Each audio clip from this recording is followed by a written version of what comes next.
this pandemic has been really hard for everybody, but I think for families like mine, families with disabilities, we are feeling the pressure and devastation of being considered an acceptable loss. I live with a disease called Behçet syndrome. It's a vasculitis, and I also have a blood clotting disorder. My 10-year-old son, Jack, has a disease called cystic fibrosis. We are a high-risk COVID-19 family. I'm a disability rights activist as well as a wheelchair user. I'm the survivor of a heart and kidney transplant and cancer as well. I feel like disabled people are on the chopping block and being seen as expendable, as our lives aren't worth saving, and that it's okay if people with disabilities die as a result of the negligence of the federal government and the negligence of people in general in this society, and how narcissistic and selfish and individualistic we are. When you consider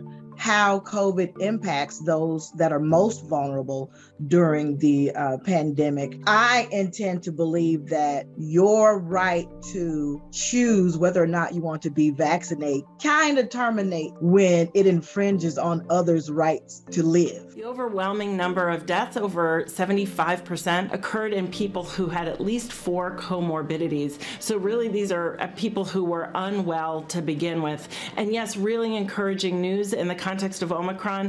I have way more than 4 comorbidities. I have 2 diseases, but I have multiple comorbidities, and I still live a happy, active, big, loud life.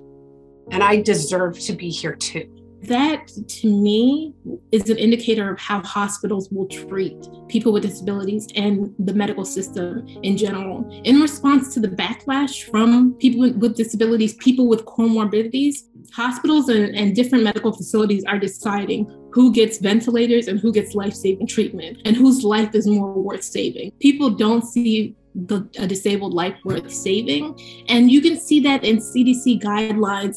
The CDC's most recent update, where they advised only a 5-day quarantine for folks who have tested positive for COVID and allowing them to return to work if they have no symptoms, was very troubling and alarming. For me, as a person who has comorbidities, I have an autoimmune disease where I take immunosuppressants, which causes me to be more vulnerable to COVID-19. Every time I am online or even talking with people who I know and love, and I know they don't mean it, but this phrase of, well, did they have pre-existing conditions? Or what are their comorbidities?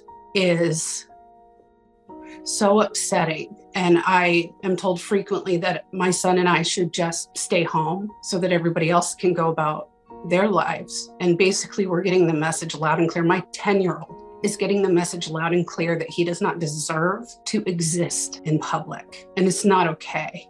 I am you and you are me. You may think you will never become disabled, but disability is a part of all of our life cycles. If you intend on living to old age, you will eventually become me and you will eventually become disabled. COVID-19 is the biggest disabling event of our century.